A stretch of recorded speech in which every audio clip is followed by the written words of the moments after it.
एक ऐसा शिनोबी जिसे मादरा भी नहीं हरा पाया था, जिसे बड़े बड़े शिनोबी भी हाथ जोड़ भगवान का दर्जा देते थे। जितने भी आप लेजेंड्स के नाम सुनते हो, उन सब के पैदा होने से पहले से ही वो ओन लेगेसी कैरी कर रहा था, जिन्हें the God of Shinobi, the founder and creator of Hidden Leaf, undefeated, history's first Hokage, the respected Lord Hashirama Senju के बहुत से ऐसे क्वेश्चंस एंड डार्क सीक्रेट्स है जो एनीमे तो छोड़ो, क्रिएटर्स भी इन पे डिटेल में बात नहीं करते। हाशिरामा की डेथ, उसकी dark side, मादारा versus Hashirama controversial fight, would styles का सीक्रेट, एटसेट्रा एटसेट्रा। बहुत सारे लोगों ने वोट किए थे हाशिरामा पर वीडियो बनाने के लिए, तो मैं आज आपके लिए 11 डार्क सीक्रेट्स फैक्ट्स जो भी हो वो एक ही वीडियो में रिवील करने वाला हूँ। एक सीक्रेट तो ऐसा भी है, जाने दो, कुछ नहीं बताऊंगा मैं, आप पूरी वीडियो देखो तो पता चल ही जाएगा।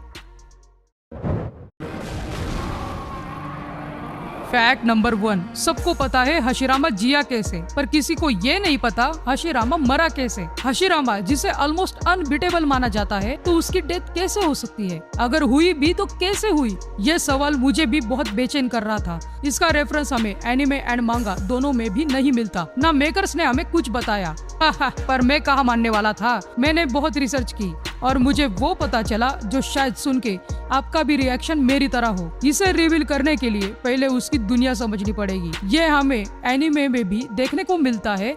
उसने नया सिस्टम बनाया था, हिडन विलेजेस। उसका डिसीजन क्लियर था कि सब लोग यूनाइट हो जाए तो हेट्रेड और वॉर दोनों ही खत्म होंगे, और ये काम भी किया, बस कुछ टाइम तक, बिकॉज ये डिसीजन प्रॉब्लम का रूट बना। और उसने हिस्ट्री का एक डेंजरस डिसीजन लिया, बीजू डिस्ट्रीब्यूशन।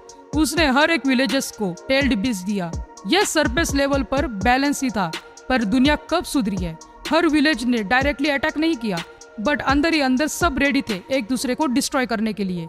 यह जैसे रियल वर्ल्ड का एक न्यूक्लियर वेपन था जो फाइक आगे समिट में सबको बांट दिया गया था।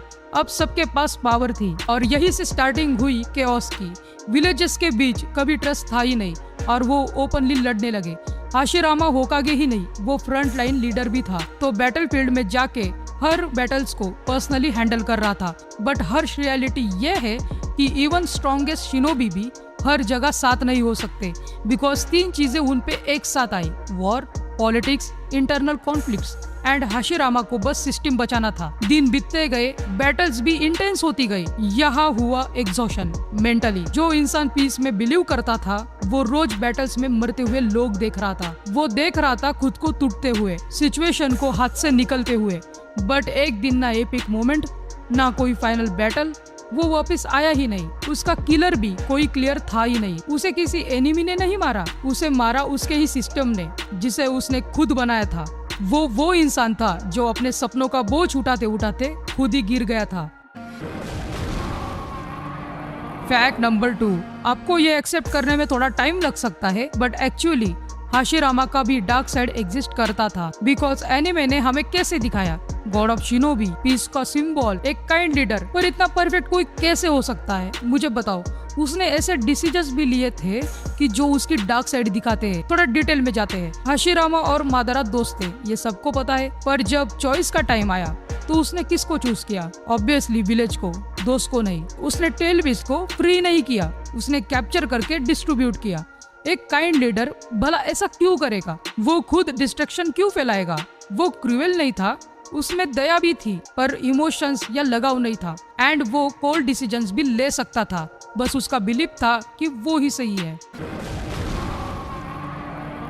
फैक्ट नंबर 3, सेंजू क्लैन इतना बड़ा और पॉपुलर क्लैन था, पर वुड स्टाइल बस हाशिरामा ही कर सकता था। ऐसा क्यों? क्वेश्चन सबके मन में है, पर कुछ लोग कहते हैं कि वो जेनेटिकली लकी था। अगर ये आपकी भी सोच है तो आपने उसे समझा ही नहीं। मैं रिवील करता हूँ। हाशिरामा के साथ ऐसी पावर जुड़ी थी जिसे आज भी कोई रिप्लिकेट नहीं कर पाया। वुड स्टाइल बस एक जुत्सु नहीं, वो एक कॉम्बिनेशन है वाटर प्लस अर्थ चक्रा का। अगर कोई शिनोबी दोनों एलिमेंट्स को परफेक्टली मर्ज कर पाता है तो वो वुड स्टाइल क्रिएट कर सकता है। नॉर्मल शिनोबी वाटर में स्ट्रॉन्ग होता है या अर्थ में, पर दोनों नेचर में बैलेंस लाना ऑलमोस्ट इम्पॉसिबल है। पर हाशिरामा कैसे कर पाता था?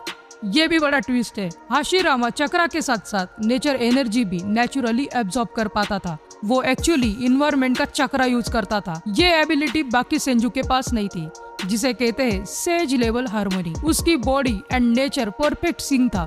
इसी रीजन से ट्रीज उसके कमांड पर ग्रो करते थे। बैटलफील्ड इंस्टेंटली फॉरेस्ट बन जाता था। यामाटो करता था, but he is a experiment. मादारा भी हाशिरामा सेल्स यूज करके कर सकता था, बट नोटिस करना, कोई हाशिरामा जैसा नहीं कर पाया, क्योंकि उनके पास पावर थी, ओरिजिन नहीं। स्टाइल बोरो कर सकते हो, पर नेचुरल वही कर सकता था। फैक्ट नंबर 4, ये मेरा फेवरेट टॉपिक है। उचिया इतने पावरफुल, इंटेलिजेंट होने के बावजूद भी हार कैसे जाते थे सेंजू से? ये सीरियस टॉपिक है, ध्यान से सुनो। सेंजू वर्सेस उचिया, ये दोनों डेंजरस राइवल थे। एक तरफ शारिंगन, दूसरी तरफ रॉ पावर। उचिया की स्ट्रेंथ थी प्रिडिक्शन, गेंजुत्सु, पॉपिंग एबिलिटीज, पर प्रॉब्लम ये थी डिपेंडेंसी। वो बस पावर पर डिपेंड थे, जो पावर भी इमोशन से एक्टिवेट होती है। बट सेंजू के पास कोई स्पेशल आई नहीं थी। उनके पास थी वर्सेटिलिटी, स्टैमिना, एडेप्टिलिटी। उचिया बस वेपन जैसे थे, सेंजू आर्मी जैसे। पर ट्विस्ट ये है कि हाशिरामा पूरे सेंजू का काउंटर था। इंसेंट चक्रा, रीजनरेशन, वुड स्टाइल, इसलिए उचिया स्ट्रॉन्ग थे, सेंजू स्टेबल एंड काम थे। वॉर में भी वही चाहिए, स्टेबिलिटी। फैक्ट नंबर 5, आपने एनिमे में सबकी समनिंग देखी होगी, बट हाशिरामा की समनिंग में कोई एनिमल दिखाई नहीं देता। सबके सेज मोड के बारे में डिटेल में दिखाया जाता है, पर हाशिरामा का सेज मोड आज भी रहस्य है। ये सब मैं रिवील करने वाला हूँ, ध्यान से सुनना। हाशिरामा के पास बहुत सी पावर है, पर एक मिसिंग थी, समनिंग जुत्सु। ना कोई जायंट एनिमल, ना कोई कॉन्ट्रैक्ट, ना कोई सिग्नेचर समनिंग। शिनोबी वर्ल्ड में समनिंग मीन्स एक्सटर्नल सपोर्ट होती है, like Naruto and Jiraiya toads, Orochimaru and Kabuto snakes, Sakura and Tsunade lady Katsuyu, third Hokage monkey king Enma and Sasuke eagle. ये सब depend थे, but Hashirama खुद ही ecosystem है। वो खुद इन्वायरमेंट को समन करता है, तो उसे एनिमल की जरूरत ही नहीं पड़ती। हाशिरामा का सेज मोड इसलिए अनएक्सप्लेन है, बिकॉज वो बाकियों की तरह नहीं सिखाता। ठीक से सुनो, जैसे नरूटो को बैलेंस के लिए एक शैडो क्लोन बिठाना पड़ता है, बट हाशिरामा डायरेक्ट एंटर करता है एफर्टलेसली, इसलिए उसे गॉड ऑफ शिनोबी कहते हैं। फैक्ट नंबर 6, मैं खुद मादारा फैन हूँ, पर कुछ लोग कहते हैं कि मादारा स्ट्रॉन्ग था हाशिरामा से, बट हम सब ने एनिमे देखा है। मैं यहाँ डिफेंड नहीं कर सकता मादारा को। मैं ऐसा इसलिए बोल रहा हूँ कि बिकॉज रियलिटी कभी मैनिपुलेट नहीं होती। बिकॉज जब काबुटो ने मादारा को रिएनिमेट किया था, तो उसे उसके प्राइम से भी ज्यादा अपग्रेड और परफेक्ट बनाया था, जैसे इनफाइनाइट चक्रा, इनहांस बॉडी, बेटर कंट्रोल, जिसे एडो मादारा कहते हैं। अब दूसरी तरफ देखो, हाशिरामा को ओरोचिमारू ने रिवाइव किया, तो उसे अपने प्राइम से 70% रिवाइव किया था। उसको फुल पावर एक्सेस नहीं, चक्रा लिमिटेड, कंट्रोल इम्पोज, फिर भी हाशिरामा मादारा को डायरेक्ट काउंटर करते हुए दिखा। इवन मादारा के फैंस भी कह रहे थे कि हाशिरामा स्ट्रॉन्ग दिख रहा है मादारा से भी। मादारा के पास बस टेल बिस्ट और सुसानो, ये दोनों बिगेस्ट वेपन थे। हाशिरामा इसलिए स्ट्रॉन्ग था क्योंकि उसको पावर यूज करने का वो टैलेंट था, जिससे वो मादारा को न्यूट्रलाइज कर देता था।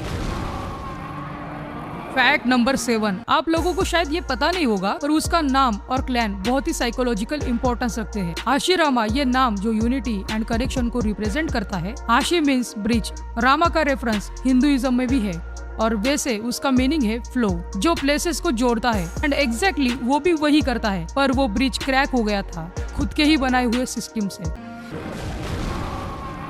फैक्ट नंबर 8, मैं हर वीडियो में आयरनी बताता हूँ, पर यहाँ मामला थोड़ा अलग है। कैसे, मैं बताता हूँ। मादारा वर्सेस हाशिरामा, वो बस एक फाइट नहीं थी, वो एक आइडियोलॉजी का क्लैश था। हाशिरामा का बिलीफ था लोग समझ जाएंगे, विलेजेस का एक दूसरे पर विश्वास से ही सिस्टम चलेगा। पर दूसरी तरफ मादारा का सिंपल बिलीफ था वर्ल्ड में हेट्रेड साइकिल चलती रहेगी, वो स्टॉप नहीं हो सकती, सिस्टम तो इवेंचुअली फेल होता रहेगा। ये स्ट्रॉबेरी वाली दुनिया यहाँ नहीं चल सकती। हाशिरामा ने मादारा को डिफीट किया, उसका सिस्टम इस्टेब्लिश्ड हुआ, पर फ्यूचर में क्या हुआ? वॉर्स फिर भी हुए, धोखे होते रहे, हेट्रेड कंटिन्यू चलता रहा। मादारा को हरा दिया, पर हाशिरामा ने दुनिया ऐसी बनाई कि मादारा की बातें भी सच हो गई। हाशिरामा जो बदलाव चाहता था, उसी बदलाव ने उसको गलत ठहरा दिया, वो जीत के भी हार गया। फैक्ट नंबर 9, मैं इतनी सब बातें कर ही रहा हूँ और बुद्धा स्टैचू के बारे में बात ना करूँ तो मुझे पाप लग जाएगा। बुद्धा स्टैचू हाशिरामा का बैटलफील्ड में यूज किया जाने वाला सबसे बड़ा जुत्सु था, जिसके पीछे इतना सीक्रेट छुपा है जो एनीमे हमें डायरेक्टली नहीं इनडायरेक्टली दिखाता है। सुसानो के बारे में भी मैंने डिटेल में बताया था, ऊपर आई बटन पर लिंक है, बहुत मस्त वीडियो है, देखना जरूर। बुद्धा स्टैचू एक ऐसी टेक्निक है जो एक पीस का सिंबल है। जैसे एक जायंट बुद्धा स्टैचू, उनके हजारों हाथ है जो मादरा के परफेक्ट सुसानो प्लस 9 टेल को भी रोक दे। It's ultimate defence of peace, ऐसा ही लगता है ना। अब यहाँ डार्क रियलिटी सुनो। Buddha means alignment, peace, balance, ये रिप्रेजेंट करता है, पर हाशिरामा इसे वॉर के बीच यूज करता है। ये सबसे बिगेस्ट मिस्टेक थी। वो बुद्धा को समन ही नहीं करता, वो शो करता है कि मैं पीस के लिए कुछ भी कर सकता हूँ। यही डेंजरस है, क्योंकि पीस को डिस्ट्रक्शन के लिए यूज करोगे तो प्रोटेक्टर और डिस्ट्रॉयर के बीच का डिस्टेंस कम हो जाता है। और यही डार्क ट्रूथ है कि नेचर बैलेंस देता है, पर वो उसको वेपन बना रहा है। जैसे मैंने मादरा की वीडियो में कहा था ना कि कभी कभी हमें वही बनना पड़ता है जिसे हम नफरत करते हैं या जिसे हम खत्म करना चाहते हैं। फैक्ट नंबर 10, आपको पता है हाशिरामा भी थोड़ा बहुत हमारे जैसा ही है। हाशिरामा के पास हर बार 2 चॉइस थी, एक तो लगाव, दूसरा जिम्मेदारियां, और वो हमेशा एक आदर्श व्यक्ति की तरह कर्तव्य जिम्मेदारियां ही चूज करता था। और उसको उसके बदले में क्या मिला? एंड एक्चुअली रियल वर्ल्ड में भी जो जिम्मेदारियां चूज करते हैं उन्हें ज्यादा सैक्रिफाइस करना पड़ता है। पीस, फ्रेंडशिप, खुद का कंफर्ट, हमारे लाइफ में भी ऐसा ही होता है। हम सबके बारे में सोचते हैं, जब हमारी बारी आती है तब हम अकेले पड़ जाते हैं, पर फिर भी हेट्रेड को ना चुनते हुए कर्तव्य को निभाते रहे तो वही गॉड ऑफ शिनोबी कहलाते हैं। और शायद से हाशिरामा भी हमें यही दिखाना चाहता था। तो शायद आपको समझ आ गया होगा कि एक्चुअली मैं क्या कहना चाहता हूँ। आप समझदार तो है ही। फैक्ट नंबर 11, सबसे कंट्रोवर्शियल क्वेश्चन है कि फाइनल वैली में एपिक फाइट में मादरा वर्सेस हाशिरामा में जीता कौन था? देखो, ये सीन अपने आप में ही बहुत बड़ा रहस्य है। देखो, हाशिरामा का क्या सपना था? Piece, unity. उसने विलेजेस बनाए, मादरा को रोका। उसके बाद क्या हुआ? वॉर पे वॉर हुए, first, second, third, fourth. War खत्म नहीं, डिले किए। और उसे मादरा ने क्या कहा था? हेट्रेड खत्म नहीं होगा, ये सिस्टम फेल हो जाएगा। एंड में वही हुआ, मादरा को हरा दिया, पर उसके शब्द सच हो गए। उसकी भविष्यवाणी सही निकली, पर हारना भी मादरा का प्लान था। पर इतना सब करके क्या हुआ? एंड में वो भी रिप्लेस हो गया। पर वॉर होने के बाद, सब खत्म होने के बाद एंड में वो क्या बोला था? मेरा इन्फिनिट सोके हो भी प्लान तो खत्म हो गया, पर तुम्हारा सपना सच हो गया। एंड में पीस मिल ही गया, 5 ग्रेट नेशंस एक हो ही गए। पर सपना तो दोनों ने ही देखा था, तो हारा कौन और जीता कौन? आपका ओपिनियन ज्यादा मैटर करता है, कमेंट में बताओ। ये मेरे चैनल की one of the best video थी, पर जितने वो व्यूज डिजर्व करती थी उसके हाफ भी नहीं गेन कर पाई।